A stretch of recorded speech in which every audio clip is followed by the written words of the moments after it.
What I'm about to tell you happened many, many years ago. To give you an idea, it took place when I was a child, playing outside in one of the narrow streets in a neighborhood called Colonia Moderna in Monterrey, Nuevo Leon, Mexico. Today I'm 61. Almost every afternoon, I'd go out to play with friends who lived nearby. Once we were all together, we'd play games like tag, soccer, hide and seek, things like that. Most of it was right there on the street where we lived, or close around it. Back then it was different times, and it felt much safer to be outside in groups, even as kids. I remember an older man, Don Agustín, who seemed to be drinking almost every afternoon and night. He'd sit on a curb with a few friends. He never hurt anyone. In fact, even when he drank, it was those guys who always kept an eye on us when we ran around. They never got up from that curb where they kept their chairs and their bottles. Back then, sometimes a woman would pass by. Not every day, but when she did, you could tell. She was around what I'd estimate to be 60 to 65 years old. Short brown hair, thin build. She always looked like an ordinary woman. Nothing seemed strange at first. But every time she walked past that street, she never greeted us kids. She'd walk by and instead greet the men I mentioned who sat and drank, especially Don Agustín. She always seemed like she wanted to talk to him. We never heard any conversation between them, but we did notice the times she left. She would leave with a different expression than when she arrived. She looked angry and serious. And this wasn't just once. It became almost like a routine. She'd show up smiling, almost like flirting with Don Agustín, and then she would leave very upset. In the distance, we'd hear the men laughing, whistling, or shouting things at her.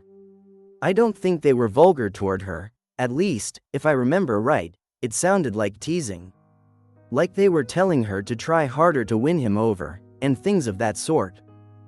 Also, something we noticed without even trying was that every time she reached the corner where all this happened, the dogs from the houses would start howling. Every time, even though the woman never made any noise or did anything to draw them in or call their attention. We didn't know if it was coincidence, but it always happened. Time went on, and these meetings stayed common. It was always the same. She'd come, she'd flirt, she'd leave angry. We still didn't know what they talked about. Then one day, we realized nearly 2 weeks had passed since we'd seen Don Agustin's woman, Doña Rosa. We noticed because one of Don Agustin's friends asked us jokingly whether we'd seen the one who seemed to give him the attention, like the one who was always throwing dogs at him. That phrase, echarle los perros, is used when someone flirts with someone, makes it clear they want them, and tries to win them over. We told them no, we didn't know anything. That's when we realized we hadn't seen her in a long time. Less than a week after they asked about her, Don Agustín started acting strange. He stopped going to drink.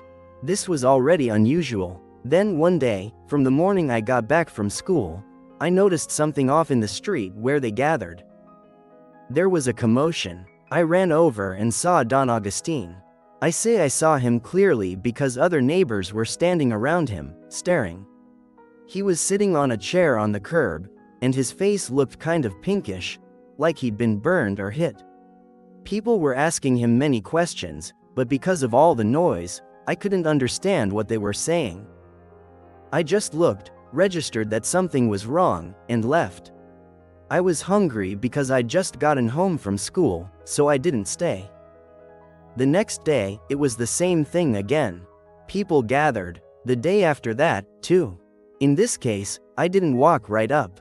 I just passed by farther down the street, but I could still see Don Agustín surrounded by all those people. His face wasn't as pink anymore. Now it was red, more red than the day before. When I got home, I asked my mom if she knew what happened. She just told me, "Leave it. He's probably drinking too much and getting himself into trouble." I asked what he'd done, but she quickly told me to set the table because we were going to eat. I noticed my mom didn't want to talk about it.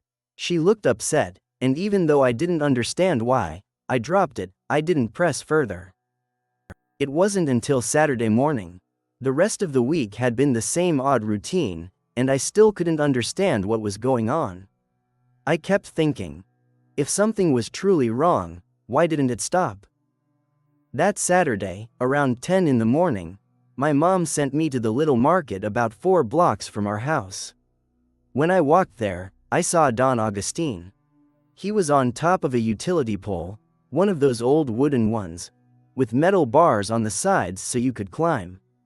He was just up there, high above the street, looking toward the sun. He was completely still, not moving. I shouted at him, but I could see he had no intention of turning around. So I ran back to a nearby neighbor's house. Don Agustín didn't have family, or at least he didn't live in the neighborhood. That made the situation even more unsettling. The neighbor came out annoyed, complaining that he'd climbed up again. She called her husband, and they met underneath the pole, like they had done in the past. Nobody seemed to know exactly what was happening, but the neighbor told me he'd been doing this all week. She said he didn't tell anyone anything until he climbed down, then he would admit he felt sick. Other than that, he never said anything else. And she added that lately he didn't smell like beer or any kind of alcohol anymore. While the neighbors were shouting for him to get down, the neighbor told me more details. He'd been climbing up every morning. He would take a chair, place it against the metal bars on the pole to reach them, and then start climbing. She said they had called the police, but the police would only arrive when he was already seated up there. They couldn't take him because people didn't want him handled in a way that could cause an accident, because he could get hurt falling or in the chaos. That's what they told me back then, and it explained why nobody stopped him earlier. I didn't notice at what point he started coming down, but I was able to see him up close once he got down. His skin was no longer just pink. It looked like it was about to burn, like he'd been exposed to fire. On his face, neck, and arms, he had many small brown dots. Then I realized what they were. Later I understood they were from the sunburn. Blisters, small water-filled bumps, formed from the burns. Seeing his skin that way is something that still makes me uneasy even now when I'm in the sun without sunscreen.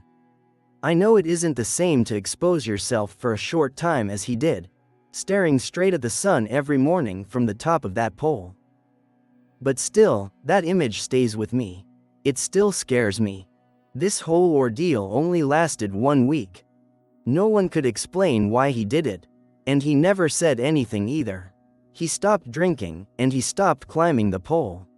What we knew was that a relative came to take care of him. They took him to the hospital sometimes, trying to treat whatever was happening. But in that same week, when things seemed to have quieted down around Don Agustín, there was another piece of news in the neighborhood. Doña Rosa had died. At that time, even we kids weren't thinking about her anymore, because we hadn't seen her. She lived in another neighborhood not far away. She lived alone in a little shack on a corner, a place that looked dark and strange. Nobody knows who reported it or who noticed, but since we were curious kids with the afternoon free, my friends and I ran to where she lived as soon as we heard. When we got there, people had already taken Doña Rosa away. But there were neighbors there. It looked like they were removing a few items from her house, not stealing, but gathering the small things they could save: photographs, family items, and that kind of thing.